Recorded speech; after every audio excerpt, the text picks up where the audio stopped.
livre qu'il me semble qu'il y a une complicité objective entre les antipédagogues et les hyperpédagogues. C'est que les uns et les autres n'aiment pas l'école publique. Les uns et les autres veulent privatiser l'école publique. Alors les antipédagogues veulent privatiser l'école publique par la sélection, et la sélection intellectuelle, disent-ils, qui est en réalité une sélection culturelle. Et les hyperpédagogues veulent déconstruire l'école publique en construisant des écoles organisées sur la sélection idéologique de ceux qui y sont. C'est-à-dire qu'ils n'aiment pas l'école du peuple, ils n'aiment pas que nous mettions ensemble des élèves qui viennent de milieux différents, qui pensent différemment, qui sont issus de peuples, de pays et de cultures différentes. Ils n'aiment pas ça.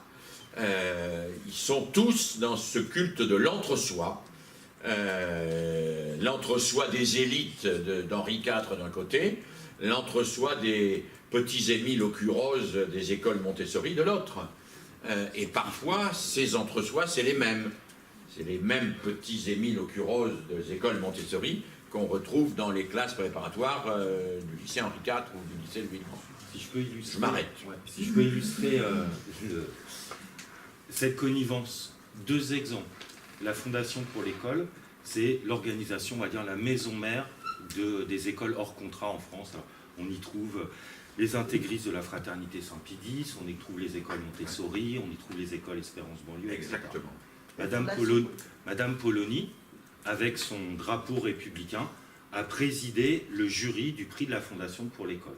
Sans aucun problème, cette dame qui explique qu'il faut rétablir la République, son école, sur le modèle de la Troisième République, était la présidente de la fondation, du jury de la Fondation pour l'école, avec un autre monsieur, Éric Zemmour.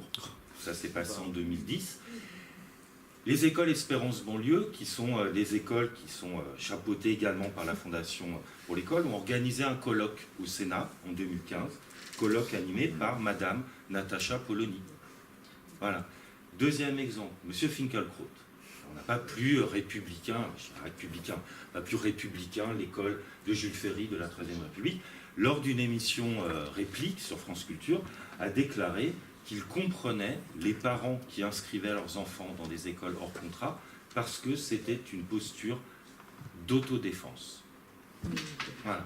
À la fin de l'émission, il s'est repris. Il a dit « Mais non, je ne défends pas les écoles hors contrat. » Mais quand même, dans le cadre de la discussion, c'est sorti. C'est-à-dire que cette convergence contre l'école du commun, l'école publique, on la retrouve vraiment dans ces exemples-là. Et pourquoi? Parce que je pense il faut aborder l'autre aspect de la question. Ce sont des écoles de l'entre-soi. Ouais. Mais aujourd'hui, ils sont en train de développer des écoles de l'entre-eux. Je pense aux écoles Espérance Banlieue. C'est-à-dire pour répondre à cette fascination du public qui pense que parce que c'est privé, c'est mieux. Il y a ça en fait. À partir du moment où on paye, c'est que le service va être meilleur qu'un service qui est donné gratuitement. Les gens de la Fondation Espérance Banlieue, ils ont compris ça. Et donc, ils ont dit, on va développer des écoles dans les banlieues auprès d'un certain public bien ciblé. Et on va leur proposer des écoles à 75 € par mois. On va faire toute notre promotion, toute notre publicité sur ces écoles, 75 € en grande partie par des détournements d'impôts, enfin les défiscalisations des dons, etc. Donc ça, c'est les fameuses, au nom de la politique de la ville, pour détourner la loi sur le financement du privé et du public. Et ces écoles qui visent un certain public, en fait, c'est proposer tout simplement un enseignement low cost à ces familles, à ces enfants. Un enseignement low cost où toutes les matières ne sont pas enseignées. On ne fera pas d'informatique, on ne fera pas de langue comme dans l'école publique. On fera les fondamentaux, mais on apprendra la Marseillaise, on la chantera la main sur le cœur tous les matins dans son uniforme. Lever du drapeau. Lever du drapeau. Un autre exemple, c'est un collègue de SVT.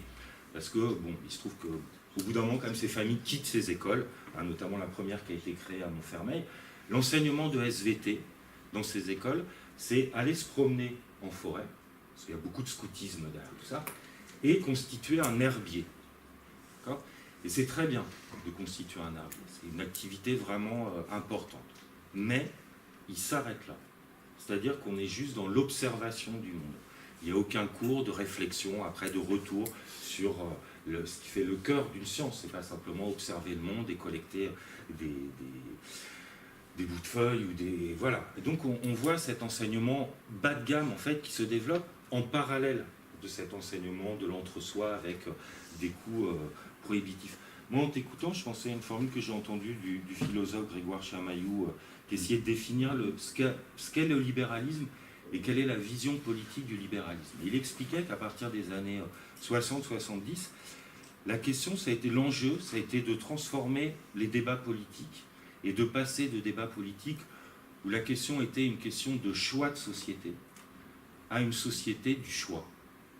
En fait, c'est ça, ce qui se passe avec ces écoles, c'est que la seule alternative, parce qu'on parlait d'école alternative, c'est de choisir telle ou telle école et pas de transformer la société telle qu'elle est, telle que, effectivement, son école publique, là, pour le coup, doit être également transformée. Sur juste un détail par rapport à ce que tu citais d'Alain Finkielkraut, il se trouve que j'étais sur le plateau le jour où il a fait cette saillie sur le fait qu'il comprenait les écoles, les gens qui mettaient leurs enfants en dehors de l'école publique. J'y étais opposé à Robert Redeker. Les républicains, ceux qui s'appellent les républicains, et dont Grégory a bien montré qui ils étaient en réalité, ont profondément détourné le message républicain. Moi, j'ai travaillé sur ce message puisque j'ai édité l'an dernier dans la collection bouquins le dictionnaire de pédagogie et d'instruction primaire de Ferdinand Buisson.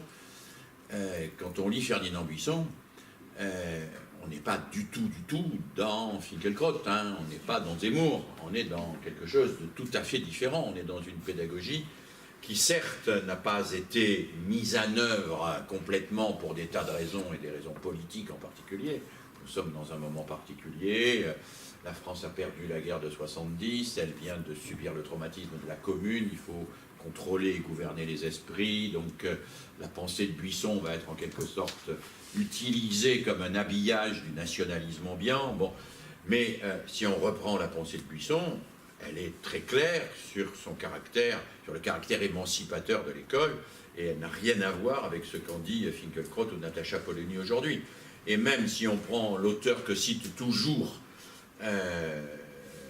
Finkielkraut, qui est Alain, le philosophe Alain dit sur l'école des choses qui sont exactement le contraire de ce que lui fait dire Finkielkraut. Alain écrit textuellement en parlant des écoles primaires: je hais ces petites Sorbonnes où l'on n'a pas encore compris que l'enfant doit travailler avec ses mains, manipuler, comprendre et passer du concret à l'abstrait, où l'on se fait plaisir en lui faisant des cours magistraux.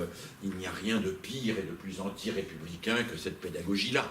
C'est Alain qui écrit cela, celui dont on se réclame justement pour faire le contraire. Donc il y a là une espèce de déformation et quelque chose de grave, je crois, de travestissement dont Zemmour est, à mon avis, un des emblèmes, de travestissement de l'histoire de la République. C'est-à-dire qu'il y a un vrai renversement, on retourne la bouteille de Mobius, quoi. L'histoire de la République est complètement renversée pour répondre en réalité à une exigence contemporaine. On ne regarde vers le passé que pour répondre à une exigence contemporaine qui est on fait aujourd'hui ce qui va satisfaire une partie de la population, et la partie de la population qui est aujourd'hui aux responsabilités et aux affaires, et les politiques, les hommes et les femmes de médias et ceux et celles qui dirigent le pays sont là-dessus dans un caractère très endogamique. Voilà, alors il y a d'autres...